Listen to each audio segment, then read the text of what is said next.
no one has ever passed my financial 5 foundations test in 16 years. So the first one's the emergency fund. It's proven to be like the number one reason of financial security, isn't it? Having an emergency fund. Yeah. Number 2, which is the spending and the investment plan. The spend and investment plan is what gets measured, gets managed. Yeah, nice. Number 3, which is on insurance. When you can least afford it is when you need it. And when you can afford it is probably when you don't need it. Number 4. Super, actually. Yep. You've got to put the money away and make sure the business still floats. Number 5 is estate planning. Yeah. People are just walking around blind or blissfully unaware about how much is actually involved. Yeah, these foundations is just like building a house. Like you put plenty of money into concrete and steel to hold it up. So you hold that whole financial house up and it never forced to sell. No one's going to fall down if something happens to health or you lose your job or whatever. Property prices are on the up, interest rates are falling, and the property market is unpredictable. The horse is bolted. We are literally facing a super boom as we come into the end of 2025, leading into 2026. And I get so many questions. Is this the right time to buy? Should I buy my first home? Or should I be a rent investor and go and build an investment property portfolio? If those are the questions you've been asking, then this is the episode for you. Cue Helen Baker, financial planner. How you doing? Good. How are you? Author of the book Money for Life, and you run your practice on your own 2 feet. Speaking of feet, you probably can't see it, but you're wearing some nice shiny shoes. Welcome in, Helen. How you doing? Good. Excellent. Good to have you here, mate. Thanks very much. Thank you. Yeah. We're gonna talk through, we're gonna cover a fair bit of turf. And I think the big one, when I've looked at your work and I guess your area of speciality is the power of leverage. You've probably been in the industry for some time to see that the power of compounding growth, particularly on an asset like property, you can't outpace property prices. You can't save your way to retirement. For example, you need to be investing, and how do you go about making smart investment decisions? It's probably one of the big questions. And then I think we'll talk very much around home ownership as well, because I feel like it doesn't matter which side of the fence you sit on, whether you're an investor, whether you're a homeowner, whether you're a downsizer, as we spoke before, everyone has skin in the game around the property market as well. Yeah, everybody wants a roof over their head, right? It's the great Australian dream, but I think as we see it, it's the dream's evolving, and no longer is it the freestanding home, for example, or that maybe slipping away, that's out of reach for some Australians. But what then comes into it is, could it be a townhouse? Can it be a move to a regional area, for example? And I feel like don't give up the dream of the home if that's what you've got. It just may look very different to maybe how it was for your parents, or maybe how it was for earlier generations, or even to some of your colleagues or peers as well. Because one of the big things we also will discuss is the playing field is not level, because the bank of mum and dad, I feel, is the biggest X factor there is in the property market today. Definitely. Why don't we start there? Because there's a great article we'll just discuss about the AFR, and I'll bring that up in a second. But the bank of mum and dad, I mean, my research has shown it's somewhere between the 5th to the 7th biggest bank in Australia. And we have some of the biggest banks in the world in terms of how profitable they are. Yes. What have you seen when it comes to what parents do for their children? Yeah, so it's one of the most common questions that we get from clients is like, can I help my kids get started? Or that's a part of my goal, is I want to help my kids get started. And it actually doesn't matter how old the mum or dad is, it's grandparents as well. But even young ones are saying, they want to buy a property for their children to live in when they're older. So everybody is aware that there is a lot of pressure on being able to get into the market. So it does make a difference if you've got a big handout from them, but it doesn't necessarily mean you can't get there without that. Yeah, spot on. I've seen so many people that I bought without actually having the bank of mum and dad open for business. What do people need to know about? Let's say it's a parent listening. What do they need to be aware of? Or what are some of the implications that you're seeing that can make this a very successful bit of support? And on the flip side, what makes it a bit of a nightmare or a minefield? Yeah. I think the biggest issue that I talk to clients about is when you gift money to your children and then they are in a relationship and that relationship goes south, that money has fallen through to what we call their asset pool. So the risk is that what you gave them can go out like L-shaped if they split up down the track. So you want to make sure there's some caveats around how you're gifting this money, or loaning this money is another way of doing it. You also need to look at how much is your neck on the line if you're doing guarantors and things like that, because if it's not paid, is somebody coming back to you? And then it starts to get a little more complicated if there's siblings, because if you gifted to one, but the other one isn't buying at this point in time, Correct. what do you do? Do you buy it with them? That's another thing that people are asking at the moment is like, what if I buy with my kids? And there's some complexity around all of that. Absolutely. And yeah. Let's touch on that because there's one that I come up and I'm never one to go that's a firm no, for example. I don't think it's a great idea. I'll explore every option. You're probably very similar as well. Why would you not recommend someone to co-purchase with their children? It's probably it depends for all of them about which way you would do it. But I think buying with your kids, it comes back to who's putting in what are the responsibilities down the track, what happens if something needs to be renovated. Now, what's the value of this property if we go to sell it? Is it worth more because you invested your money, but then I've paid for all the renovations? So it starts to get really murky, and you want to plan and document what these agreements are going forward before they happen, because they get very emotional. Because we're talking family and money. Yeah. Big risk. Big risk. Big risk. I have seen it done well. Yeah. And when you touched on guarantor loans, they've been around for quite some time. It's a tried and tested product. I think we've seen a lot of it clean up, like the financial abuse of elders. A lot of that came out probably Royal Commission, for example. And off the back of that, we probably had, there would have been 10 or 11 banks doing guarantor loans. It's probably now down to about maybe 5, 6 that do it actually well. And again, guarantor loans probably have this reputation that is very risky, but when done well, there's very little risk. You're literally lending bricks to go on, for your kids to go and use bricks to buy their home or build their home in that sense. But somehow it seems to get this rap that it's like our neck's gonna be on the chopping block if our kids can't pay. Now, I might have covered this in previous episodes, but to get to the point that a bank is going after a parent's property, that means the kids have, obviously they've not made repayments or they've stopped repayments due to a few issues, job, health, relationship breakdown. But the bank will then come to the party going, okay, we'll put a repayment pause. We can, like they did with COVID, we'll just keep accruing interest, for example, but you might have, red X's on your credit report because you do have missed repayments now. But no bank actually wants to go after a parent's property. They'd rather go after the kid's property because that's the bulk of the security, right? That's the security. So yeah, have you seen instances where it hasn't gone to plan? I haven't actually seen anywhere it's broken down. No, fortunately. I think, again, there's a big commitment by both parties to ensure that this works. Yeah. But I think where people get caught just in general, whether they're buying on their own and not guarantor, I talk about 5 foundations that no one has ever passed my financial 5 foundations test in 16 years. And the 2 usual culprits where it breaks down is number 3, which is on insurance. So a lot of people haven't got enough income protection, don't even know if they have income protection. Correct. Or trauma cover or life insurance for when things happen with partners. And then the 5th one, which is the estate planning around what happens when life changes in that area and covering those bases. So for me, that's the lighter part of the problem is where are you going to source the money from?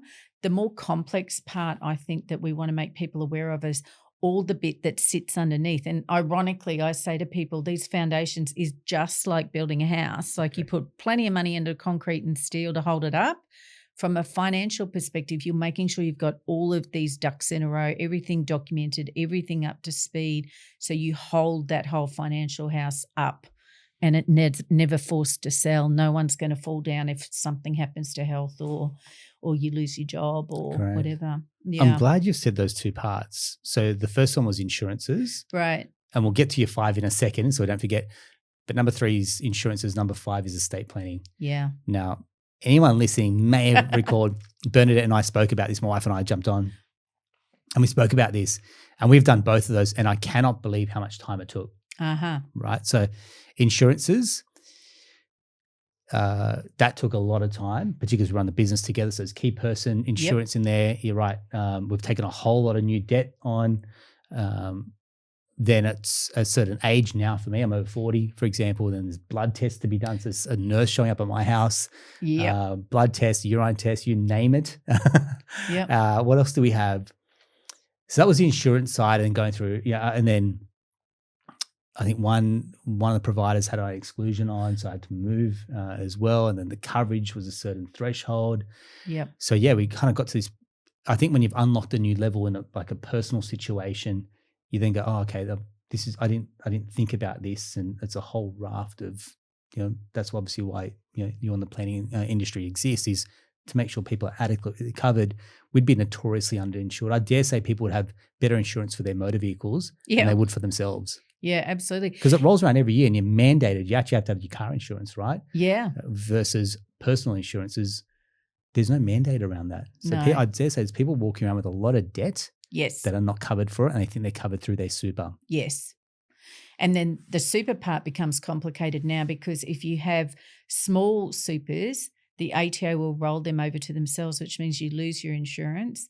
There's also opt-in. It's more complicated now. There's super funds out there, consolidate with no thing saying, hey, watch out first, make sure you got your right insurances before you roll over, because once it's rolled over, it's gone. There you go. So it's all the bits we don't know that cause the problems down the track, where everybody looks back and goes, oh, I didn't know that. If I'd have known that, I would have done something to protect it. Yeah. What about when someone sets up a self-managed super fund? What happens to the insurances? Like you said, when they roll over, they'll lose the benefits. Right. So they roll out of their industry fund, roll into a self-managed super fund. Yep. What happens to all those protections that they would have had in their previous super? Yeah, generally they're gone. So they just disappear, because the self-managed super fund becomes its own entity. You can take out insurances that are paid by the self-managed super fund, and you can make that happen. But the ones that existed before, generally when you've rolled over from any fund to any other fund, they're generally gone. Great. So you think about the rate of new SMSFs that are being set up, and I forget the statistic, but it is a high number of new SMSF settings set up. Before you needed financial planning advice and the SOA to set it up, you don't anymore. So there'd be a whole lot of people walking around with these new SMSFs set up. I'd even dare say we've probably got a number of our own clients that no one asked the question. No. Because when we go to do the loans for the SMSF, no one's asking the question around how they got insurances to cover themselves, or is their money provisioned for in a balance for ongoing insurances. That's one. And the accountant might set it up, or there's an SMSF provider, and they're certainly not in the driver's seat to be given this type of information or advice as well. No. So the left hand and right hand are not working together, and that's where you find the wheels fall off when something changes. So it's really important that everybody gets the knowledge, knows what they do need to know, and puts those things in place. Okay. And even if they can't put some of these things in place because they have some medical history or something like that, and then you know that if something happens, okay, these are the parameters. We need to build more of our emergency fund or our backup plan in case X, Y, or Z happens, because we know we can't get full insurance or so on. So I think it's just being proactive. Okay. So someone listening goes, right, Helen, give me a checklist of insurances I need to make sure that I'm covered for, particularly super. What does that look like? Yeah, so inside your super, you'll have life insurance, total and permanent disablement, and income protection. Great. But generally, income protection certainly in a lot of industry funds only go for 2 years. And if you think about your working life, you were saying you just turned 40. So let's say you're going to work till 67 as the age pension age. Most people don't want to work that long, but let's just say you are. So, it's 27 years, and so it's millions of dollars that is sitting there waiting to be earned. That's the difference between having property or not having property to sustain you and provide for your long-term future if you don't have these things in place. And then the other one is trauma, but you cannot get that through super. That's a cash flow one. Yeah. And then there's all the other ones if you've got a business, like what you're saying. Correct. So professional indemnity, buying, sell, cross collateralizing the insurances, everything. Great. Yeah. Fun. See? Finance is fun. And I think even I've read about this, because when I talk to people, you can just see it. The entire physiology just changes. Right. And it's the brain's way of protecting yourself against this. So the brain almost, you want to go to sleep when you hear this stuff, because it's like the brain's way of saying, risk, there's danger here. Go and Yeah. lie down. And that's exactly what would happen when we'd have these first conversations. This is way too much. My head's spinning. Yeah. And I felt like I needed a nap. So yeah, if I have a Overwhelming. huge amount of empathy for people who are sitting here, feeling like deer in headlights when you're hearing this. Yep. But the message here is do not dig your head in the sand. Correct. You've got to actually put your hand up for help. Delegate it to a professional. Exactly. You don't know what you don't know. And yeah, the amount of clients that I have that are really, we're talking about high income earners. We'll come to this in a second. The amount of high income earners I know that have got like real insurance. I was like, what is this? Well, they're going for the cheapest insurance policy. Yeah. When I'm buying insurance, I do not want the cheapest policy. Yeah. I'm just going to put on the table. I'm like, cheap is cheap for a reason. Now everyone's trying to penny pinch a few dollars, especially in like this climate. So I'm not being tone deaf around that. But it's probably one of these things you don't want to cut corners on. Right. And the reality is for most people, like life insurance is generally at its highest when you are buying a property and you have children, for example.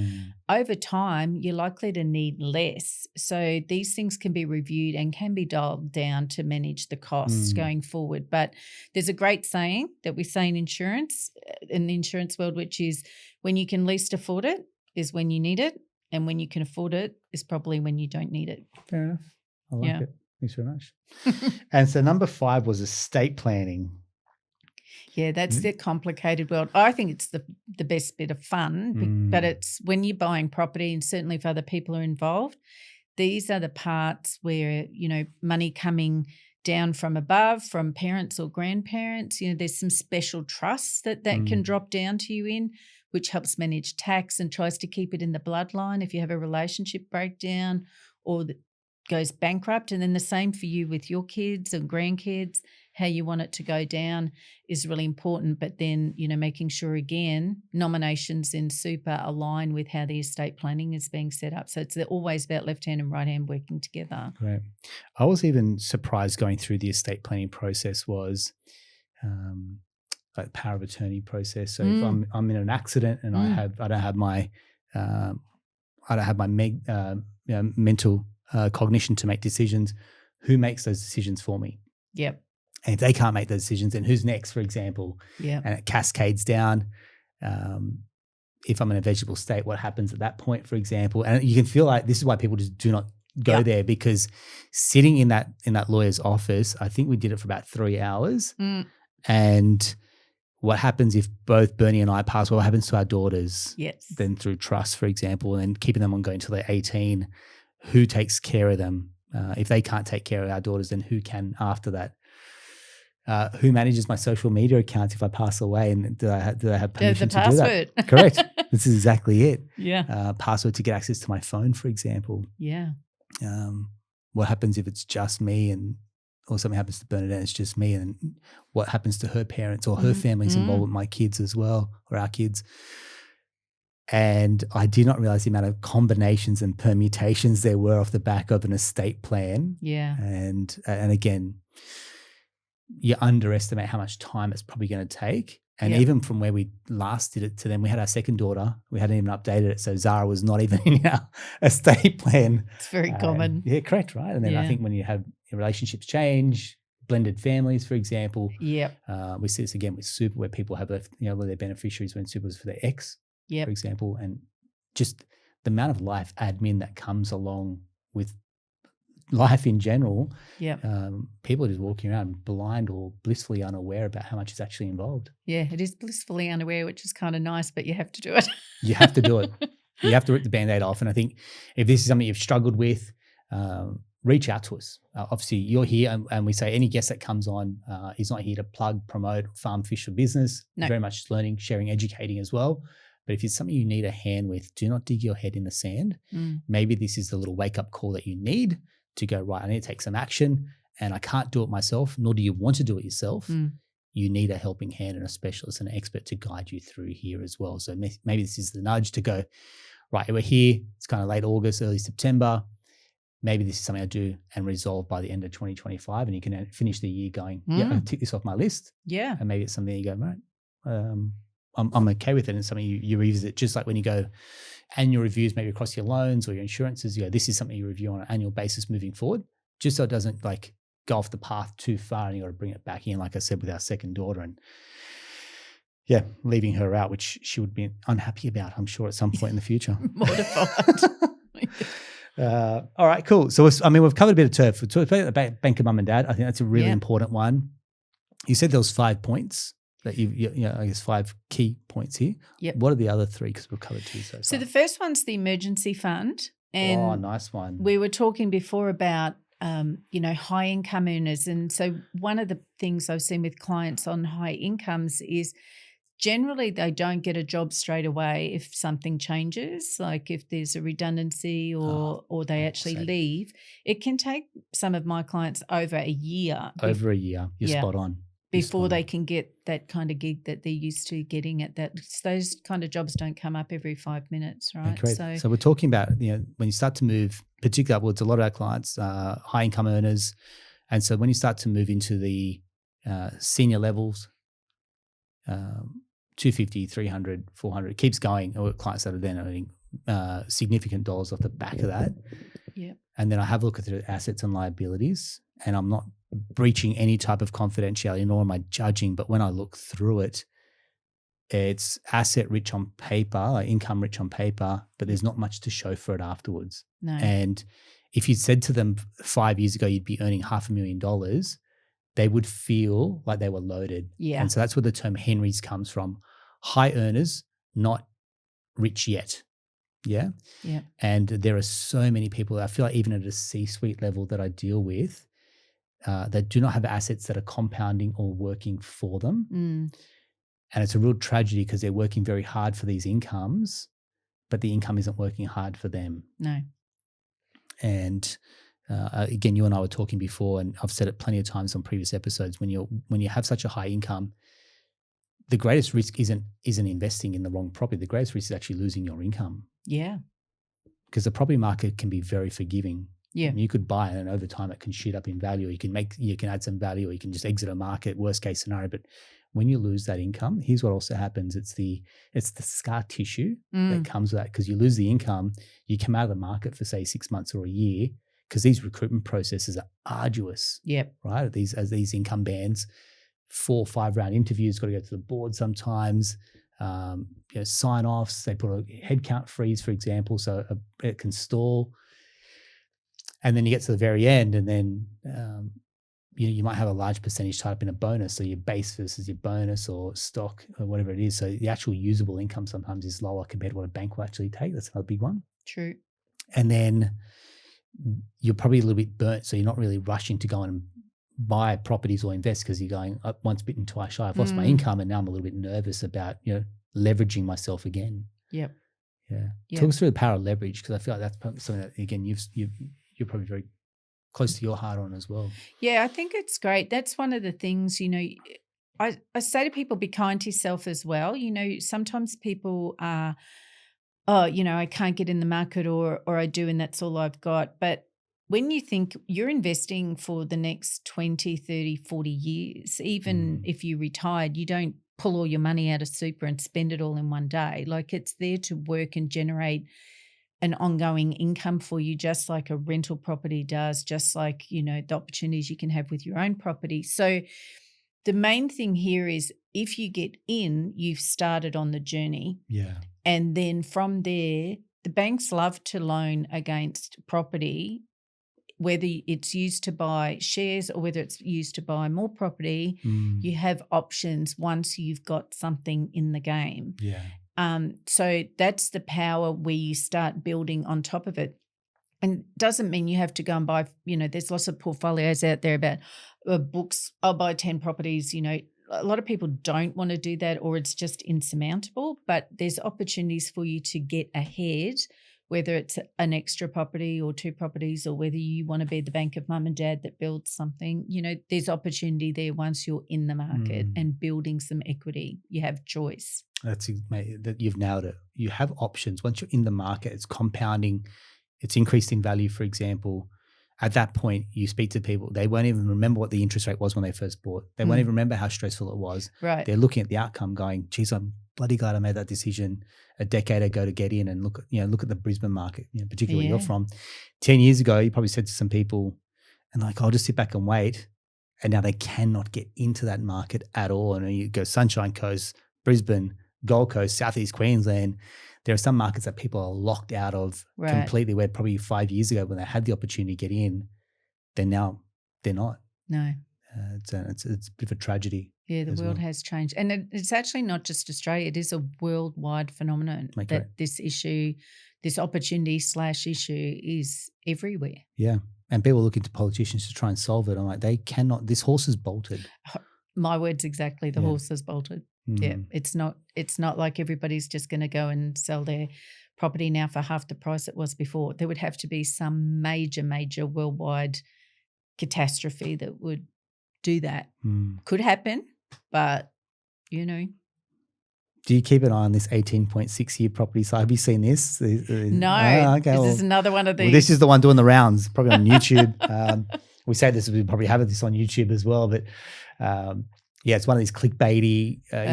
We've had Akhil Patel on here before, but I think there's a lot of people that are now just like flogging this as a reason to buy or sell property. And like this crash is coming in 27, 28, for example. That's kind of the time that they picked for it. Look, we've had COVID, we've had the GFC, we've had the Royal Commission, we've had rate increases, we've had rate cuts. The property market in Australia is resilient. And people looking at New Zealand going, oh, there's price drops there in New Zealand, for example. New Zealand, with all due respect, is the size of, it's the population of New South Wales, if that.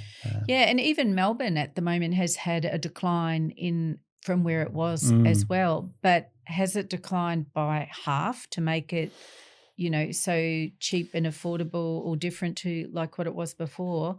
No, like all markets, whether it's the share market, whether it's the property market, will always move up and down. Yeah. But both assets over the long term will always increase in value. So the name of the game is to stay in and never be forced to sell until it suits you and it makes sense and the market allows for that.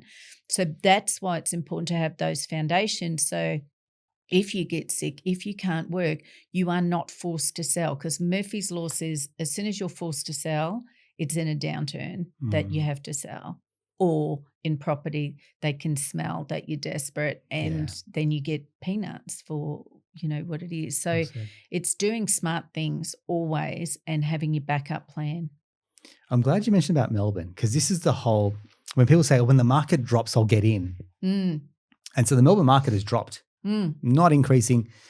You go back 8 years ago, Melbourne was like Sydney and Melbourne were the darling cities across the country, right? In terms of blue chip.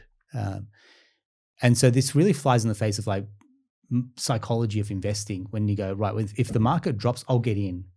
But you tell anyone buying Melbourne, like, no, not really. The land tax. And like, if you put this in front of you and you said the market has dropped and, zig when others zag or be greedy when others are fearful. Right. Everyone's happy to quote Warren Buffett, but to actually act like and invest like a Buffett, for example, you just find that people start running the other way. And I find it, and having been in the industry now for a decade, I've seen my own cycles within that time to go, oh, there is a real pattern here as well. Yeah. There was a downtime. There was a down market in Sydney as well. And even then, the drop, I think the market was 12%, I think. And we're sitting here going, no one's actually rushing to go and buy properties. And it was like, demand was a little bit suppressed, people a little bit hesitant, for example. And only in hindsight, people go, oh, that was truly the bottom of the market and I should have got in then. And it's interesting. We talk to clients about what we call a fear, greed and regret cycle. Oh, I love it. And it happens in everything. It happens in careers, relationships, property market, share market. It starts booming and everybody's happy, feeling euphoric because it's rising. Then when it falls, the fear sticks in and then it gets worse and worse and everybody thinks it's going to totally implode. And then it gets down here and then it starts to go again. But when you're saying to people, here's the opportunity to invest, they're so afraid, either fear that it's going to keep on falling or greed. They want to wait till it goes lower before they buy. Yeah. And so it's just the complete reverse of, the way that the emotions rule. One of the bigger problems, I think, is when property market tends to fall, it's often correlated with there's some changes in the dynamics around unemployment or in interest rates. And that's one of the ones that might deter people because they're not feeling safe that their job's going to be there. Yeah. So that's always harder for a single person. If you're a couple, you maybe got a bit of a backup solution around that, and hopefully you've got your emergency funds and so on. But yeah, you got to consider all these things in play. But yeah, it's by nature people will, when it starts going like that, instead of going in, they are running scared. Isn't it? Yeah.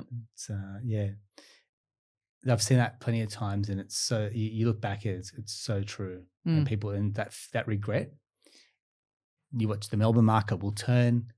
People that got in and people were laughing at them to buy at that time in the Melbourne market. We'll take one example. I'm not saying go and rush and buy Melbourne, but do your due diligence.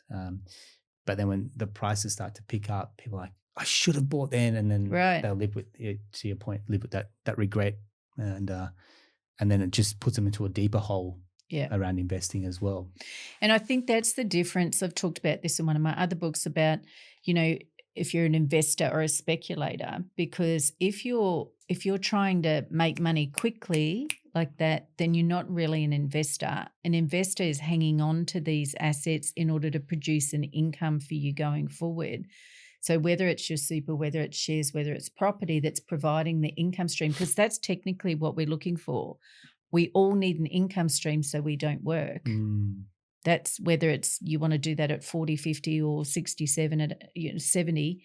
That's what we're looking for. So we're building these things to provide the income stream. So we're hanging on to these things. So it actually, if you happen to overpay slightly over the long term, it's probably not that big a deal because you will have an increase over time. It's when you're trying to flip, and a lot of that has changed because the capital gains tax has bitten into that. I mean, there was years ago that was a common thing. Get in, do a quick reno, put some IKEA stuff in it, flip it, away we go. I don't think that makes as much sense now with stamp duty and everything. Stamp duty, holding costs, and the cost to flip, so to do work on a property probably erodes a fair amount of margin as well. I think we said stamp duty, your ongoing, and then your tax on the way out, for example. So people going, and that means they're probably managing a lot of themselves, around the flip to try and be economical. And then that's taking them out of their day job, or it's taking them out of an opportunity cost to invest in a market where they've got to do zero. Correct. And let the market do the heavy lifting as well. So for some people, Airbnb is their poison. Awesome, they go all in on that strategy. Some clients, we've got incredible flippers, like they've got the eye for it. They've got the network. They've got the experience. And so for them, they can go into an opportunity, see an ugly duckling and go, right, I've got a blueprint around turning this around. I already know the agents and we already go straight to market once we get this property spruced up. But for others, it can be a very expensive way to earn some bucks when if they just sat back and invested in a high growth asset in an emerging market across the country, they would have the same result, probably half the stress. Yep. Yeah, Agree. nice. All right, people going, hang on, we spoke about 5 things. The first one, so we've got an emergency fund. Damien and I spoke about this in one of our previous episodes, and it's proven to be like the number one reason of financial security, isn't it? Having an emergency fund. Yeah. I mean, Barefoot Investor would call it, what does he call it? I think he had an extinguisher account. Something. We call it a sleep at night factor. Yeah, I use that too. It's a good one. Emergency fund, whatever you want to call it, whatever you label it. And so again, different rules of thumb. Yep. Some people it's 1 month, some people it's 3, some people it's 6. Yep. Really depends on, I guess, what are the expenses. But then we said most people don't even know what it takes to turn the lights on each month as well. Yeah. Yeah, that's probably true, which is number 2, which is the spending and the investment plan. So I tend not to use the word budget because budget feels a bit like handcuffs and I can't do anything. It's like a diet, when really what we want to do is go, this is the lifestyle that I would like to live. How much does that equate to? And then have I still got plenty left over to invest? And does that all make sense? And can I get to where I need to be over the course of my lifetime doing that? Or do I need to start to squeeze this a little bit? and modify something and take some sacrifice for the bigger picture of achieving whatever these things are over here. So I call it a spending and an investment plan, and it includes travel because everybody needs a holiday every year. Yeah, well said. Whatever it looks like. Yep. Whatever it looks like, you'll put tools down. And sometimes that's the best moments of clarity is when you go away on a holiday, you step out of the environment that you're in and you go, right, I think I've got a bit of clarity about what I need to do. It's almost like the noise and the level comes down a bit and you can actually get some freedom to think. Yeah, absolutely. Because our work is so all-consuming with like the hamster on the wheel going in the brain. So when you stop, turn those emails off and have a rest. Mate, correct. I mean, the spend and investment plan, there's a few things that would come off the back of that. One is what gets measured gets managed. Yeah, nice. So for me to be like not even knowing my break-even point in my business, and people are like, how could you run a business that way when you don't know your COGS, for example, you don't know your expenses, what's your profit point? You would like imagine running a business like that. You wouldn't last very long. No. So if you're on your household like a business, you've got to know what's coming in, what's going out, and managing that. Yeah. The other way to look at it is it's like trying to eat, or trying to be healthy, but you're not measuring your calories, or you're just eating very badly and hoping that you get fit and healthy. That wouldn't make, I don't need to labor this point. So you just like mic drop there. Correct, right? I can even tell her and I can still kind of fit into these jeans. That just doesn't happen. So you can't out-train a bad diet. You can't invest when you're spending more than you're earning. Yeah. I love it. Thank you very much. So emergency fund, spend versus investing plan, the insurances, which we've covered, number 4. Super, actually. Yep. So, we all have it, particularly if we're working. Business owners often don't pay themselves, but that's a danger. Thank you. Yeah. I feel like I'm on this bloody soapbox sometimes about not only they're not earning enough, right? Yeah. They're not paying themselves super, so they're not buying property. No. They're not investing for super for the long term, and they're not earning enough, or they're running the expenses through the business and think that they're winning in the game of business. Yeah. And so what are you doing here? Yeah. And so they get to a point of retirement and there's nothing to show for it. It is frightening. Yeah, it really is, because the way that we move in this world now is, businesses don't exist that used to exist. And the hope for some people was, I'll sell my business. That'll be my retirement fund. But it's either devalued or it doesn't exist anymore. So it's a big risk when you're putting all your eggs in that basket. So you've got to put the money away and make sure the business still floats. Right, correct. Yeah, this notion of your revenue, you pay your taxes and then you pay yourself first, versus it's revenue, pay your taxes, pay all the bills, and then you kind of work off the rest. It's contrary thinking. I think the best book for this is Profit First. I'm not sure if you read. No, I haven't read that one. Unreal. That's good. Yeah. It's paying yourself first. And business owners are working extremely hard, probably doing the most amount of hours. And if you worked out your hourly rate, and I've done this with my team, for example, doesn't matter if you're salaried or you're self-employed, you do your hourly rate and you actually be real about the number of hours you're working per week versus what your income is. It'll scare you around your hourly rate sometimes as well. So the only way to move the needle is either you earn more, you work less hours, and you get really smart about the hours that you actually have. And then you go, right, where do I then move these funds to invest in, because I can't keep working. And I've spoken about sweat equity versus property equity. So you're working incredibly hard, doesn't matter, salaried, self-employed, it's sweat equity, whereas you put that money into property and the equity is just doing its magic. There's people that literally, and we spoke about this again beforehand, I have clients that are on $150,000 that with their portfolio compounding are worth more than people that are earning $600,000-$700,000. On a rented lifestyle. It's crazy. It's crazy. Because it's about the now. And for some people, they're just living it up. And what I find with a lot of what happens with people like that, and then they get the biggest salary, they get even a bonus or something like that, but they just keep on lifting their lifestyle towards that. And so I remember years ago when we used to speak at women in mining, and I used to say, they get paid a premium to go out to the mines and they do sacrifice a lot away to, can't often play in football teams, or you're away from your family in order to do that.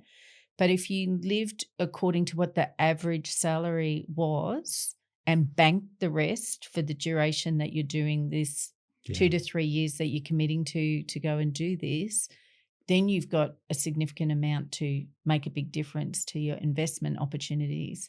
But often what happens is we lifestyle creep basically and just keep on going. And then for some people, they get trapped that they never can change their job because they can't afford not to. They've become so used to that. So it's very difficult. And it is hard once you've done lifestyle creep to go back the other way. But these are the choices. What's important now?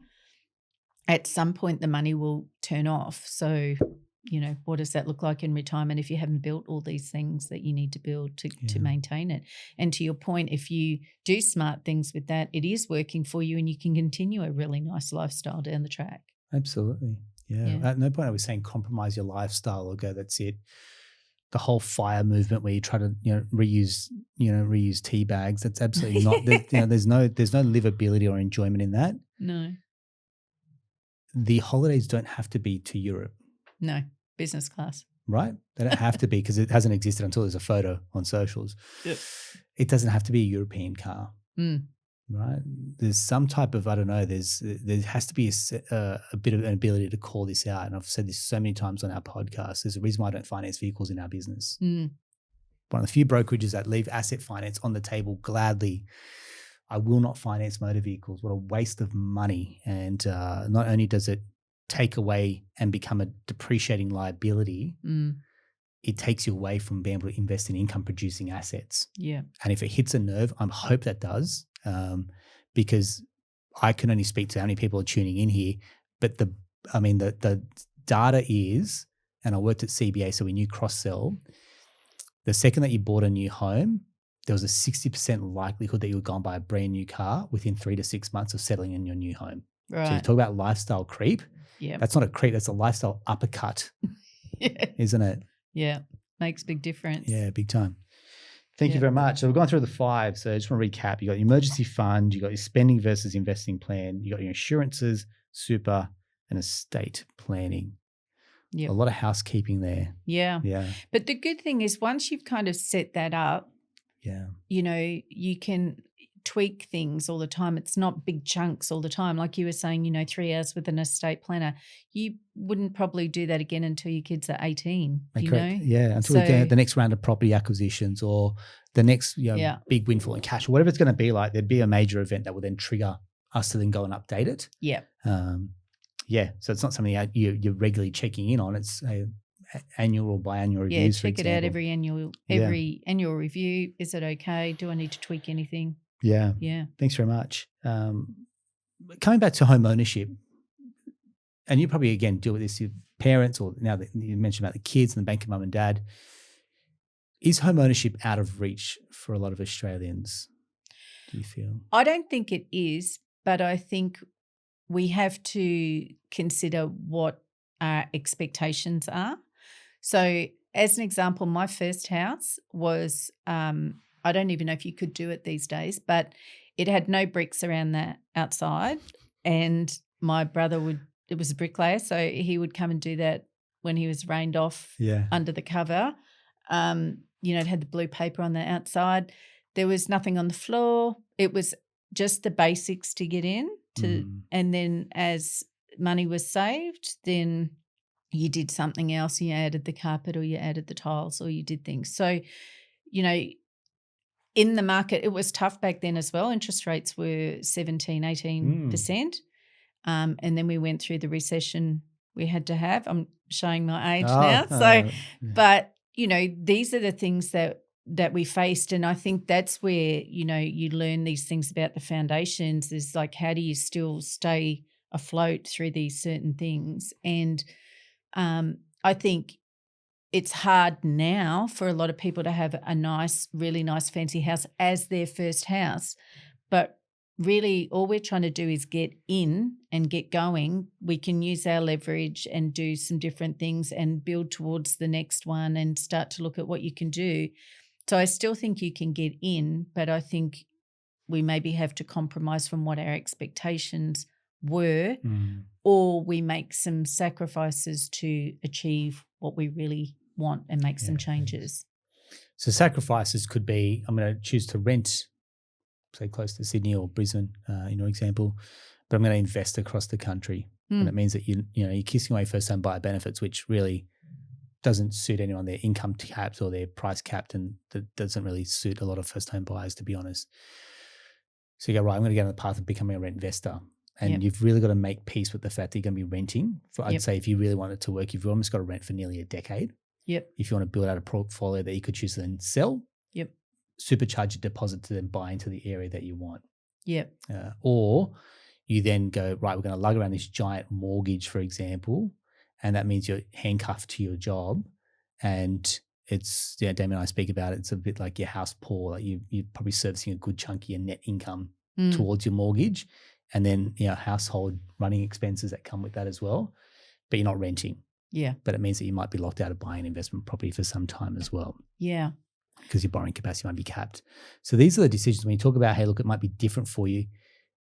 I feel like as long as you can understand these are your options that are available to you, and someone needs to clearly explain your options to you, and then you start to go through your pros and cons, you then start to make peace. And the two outcomes that I always shoot for is confidence and clarity. Yeah. Yep. Confidence. Yep. This can be done. Clarity is these are the options that are available to me, and here's how I need to move forward as well. And I feel like there's a lot of people that just feel stuck, and that's when you see the amount of every other week there's a survey coming around how many Australians are disenfranchised, that they'll never be able to achieve buy a home. I would say there'd be very rarely a client that would come through our books and through our doors that I'm like, I can get you into the market. It may not just be where you want, but I can get you into the property market. Yeah. I think as well, life changes depending on how old people are when they're listening. Like I know when I lived in London, it's very difficult to get in the London market. Yeah. But most people who were there were, young, free and single at that time, or a couple. But their intention when they had children was always to move out of London and to go and live back in, where they came from, in one of the smaller towns, which is obviously much cheaper than London prices. And I think about that in Australia too, like where people are living may not be where they're going to live for the next 20, 30 years. So do they buy somewhere where they intend to live down the track, or is more appropriate for them? These are the things to consider. That, to your point, do you rent where you are and do you buy somewhere else? Is a way to do it. And if you're later in stages, which is one of the reasons I wrote this last book, is when I first started out as an advisor, you could come with a fairly small super, and, if you're in your 50s, and it would be like salary sacrificing to super, maximising those opportunities, with the intention that when you got to 60, you could pull some of that money out and recycle that around and start smashing off this debt. But in the meantime, you've stretched your money further. So when we look at things, we often look at things in silos. Oh, this is my house, this is my super, this is my other investments, this is my rental property. When you piece those all together and you understand how you move bits around in order to stretch the overall wealth, might mean that this actually increases for a little while longer in order to boost this or get a bigger tax saving. And then it all pieces together in the long run. So it's about that real planning stage and being able to see that on paper. So I talk to people about, we run some projections that says, if you do that, what does that look like? If you do that, what does that look like? And get some clarity. I love that. Thanks very much. We'll come to your book in a second, because I think it was some really good ground that you cover in there as well. The psychology, you speak about females investing. Or female psyche around money versus a male psyche around money versus a couple. And I'd say this is probably one of the most polarizing parts when it comes to investing in property. It's not almost where are we going to buy or what type of property we're going to buy. It's almost how do we get alignment as a couple around investing together. And like a lot of couples, opposites attract. Yes. And high risk versus low risk. The other one is I just want to pay our mortgage off. Using equity in our home is very dangerous or risky, for example, which is absolute rubbish, by the way. Or, we can't afford to because cash flow is a bit tight, and one person's probably managing the budget and the bank account balances between kids and incomes. So I'll come back to a question here, which is, from your years of experience, why is the male psyche to investing different to the female psyche, and what have you seen? Yeah, generally speaking, men are more risk takers, so they particularly big things like property or shares, they will go for it generally. Women by nature are generally risk averse. However, what I have seen in, certainly in the last 10 years, where, we've done a lot of pioneering here to help educate women about investing and getting advice. Women are obviously getting much better jobs, and there's been some changing dynamics. So women now are much more willing to take some risk and educated risk. And that's the other thing I find as well. Like, they could feel like they're conservative, but when you explain to them how it works, and then they go, oh yeah. So again, seeing it on paper, if you were to demonstrate, if you bought that and then the rent on that was that, and this is the repayment and and then they can see how pieced together, then they go, that makes sense. Yeah. But I think one of the key differences too is, by nature, women are generally wired for security. They want a roof over their head. They want to be able to put their pictures on the wall and not have somebody come and check out their premises all the time, So there is a nesting part generally to women. Yeah. That is sort of key. So it is really important that we have women getting into property as well, because we have over 40,000 women in Australia sleeping out of cars. That's crazy. And we're sleeping September the 4th. Several of us are sleeping in our cars, as to build awareness to this. And again, that was a reason to write the book, because there are ways to do this.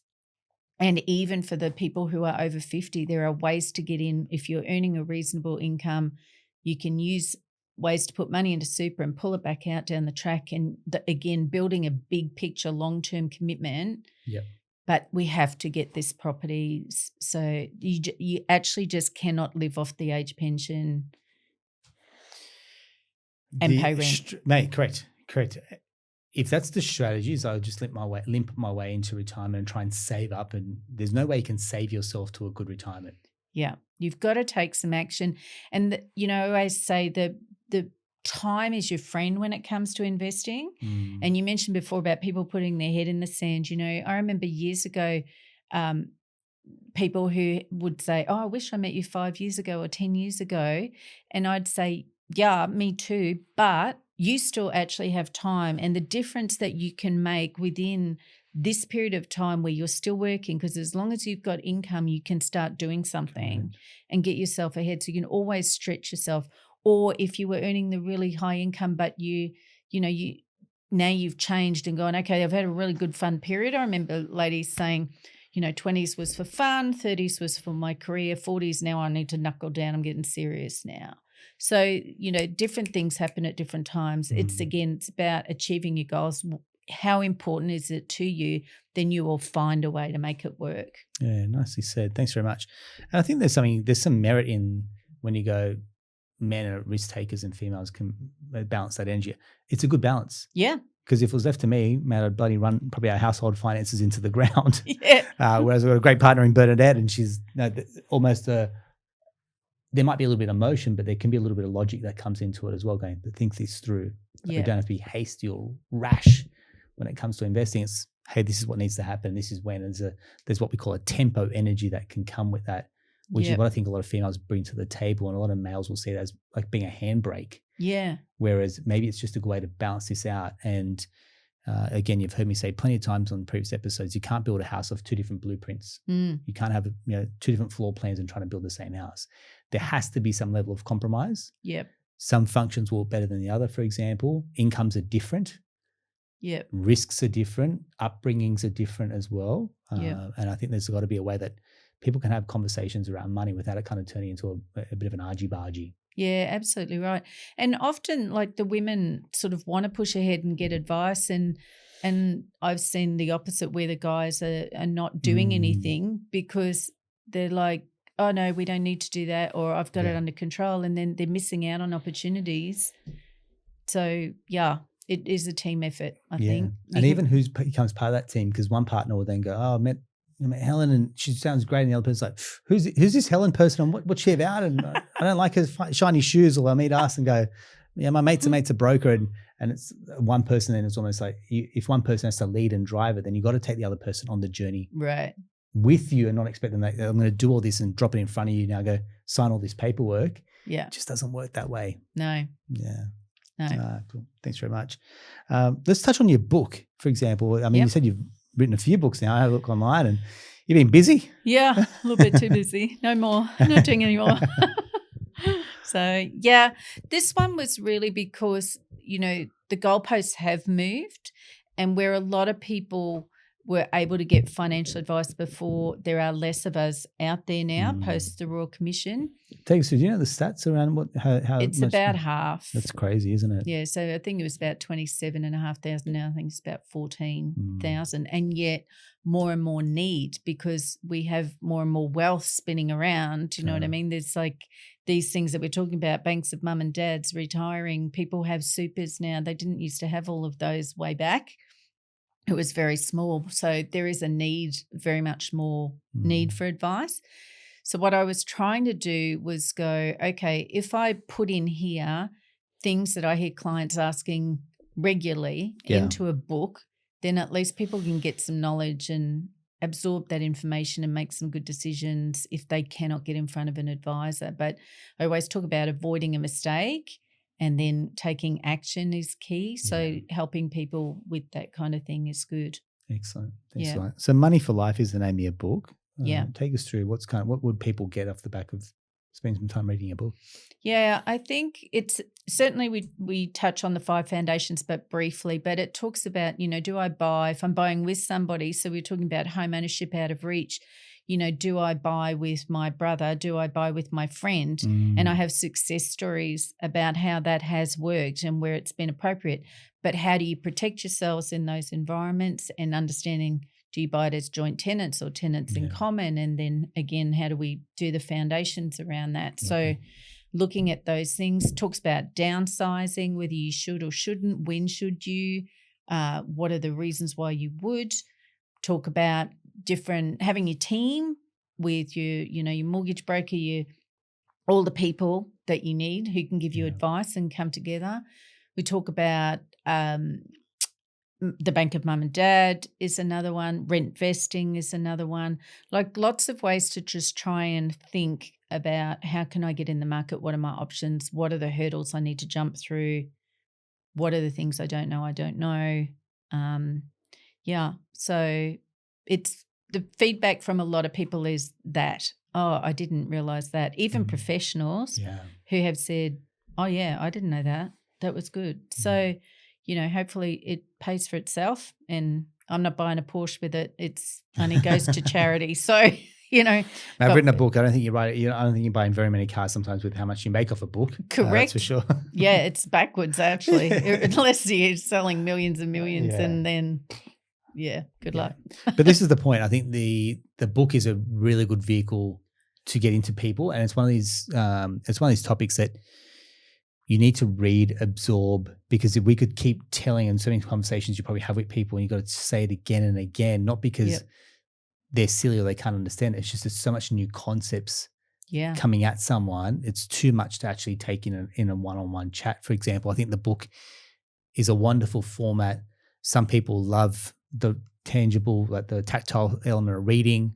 Some people love the auditory experience of the podcast. So something like this where you can actually breathe a bit of life into your book becomes fantastic. Some people love to consume a video, for example. And this is again where it's like the multi-format of like, hey, here's a book, but here's so many ways you can kind of get, absorb some of the content or the messages that you're putting out, I think is a really good way to leverage and share it. So Helen, I want to say thank you very much for coming in. Thank you. Really appreciate it. It's been good. Yeah. And I feel like if you picked up what Helen's putting down and you really want to kind of get in touch, like I said, we'll include Helen's details. Not that she's here to angle for any type of business, but here's the thing. if you need it done, then you need to find the right team around you. And I'd say, multi-award winning, multi-author, like there's a sense of credibility and trust that comes with that. People in your industry don't tend to be around for a long time if they're not doing the right thing. I mean, how many other days we're getting like our industry updates? It's like financial advisor, caught on fraud, financial advisor this. And it's like the industry, there's money in money and people are drawn to this. I mean, there's recently one day some finance brokers caught up with like fraudulent documents to banks and financing supercars and they got repossessed. And the recent super fund. First Guardian, First Guardian. So there needs to be a high level of trust to be built up. And if you don't trust your team, then you're only going to get the results off the back of the standard that you have or the expectations you have around your team as well. So I implore you, if you want to level up, then you've got to level up your team as well. And I'll leave that there with you. As always, when we get a great author coming in, we ask, can we get a couple of copies of your book? Sure. That's a firm yes. So if you've loved this episode and you do want a copy of Helen's book, Money for Life, drop us a DM with your address and then we'll organize to get a copy sent out. We usually kind of have somewhere between 5 or 10 copies to give away. So it's pretty much first in, best dressed. Thanks for tuning in. I hope you've loved the episode. Hey, if it's great for a partner and you want to chat about this and share it, pass it on to your partner. It gives you maybe something to have a chat about over your next date night as well. That's a wrap for an episode of the Australian Property Investment Podcast. Thanks very much.